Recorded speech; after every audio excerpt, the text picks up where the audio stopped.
мәжілісте бизнесті тексеруге мораторий болды ғой, бітті ғой. Соған байланысты бизнес кәсіпкерлік кодекске өзгертулер мен толықтырулар жасалып жатыр. Міне сол жаңа заңның пайда болуына бәріміз қосылып қатысайық, біздің партиямыз арқылы.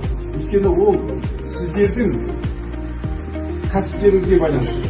Ертең сіздердің кәсіптеріңізді басқа біреулер күші балалар тартып алмайтындай, сіздердің кәсіпкерліктеріңізді қолдайтындай жағдай жасау керек. Сол жиналыста мен сөйлеп айттым, кәсіпкерлікті қолдау деген сөз ең бірінші пайызы төмен қаражатпен қамтамасыз ету керек. 20% деген, 30% деген болмайды. Кәсіпкерлігімізді шағын орта кәсіпкерлікті қолдау үшін арзан, төмен пайызды қаражатпен қамтамасыз ету керек. Дұрыс па?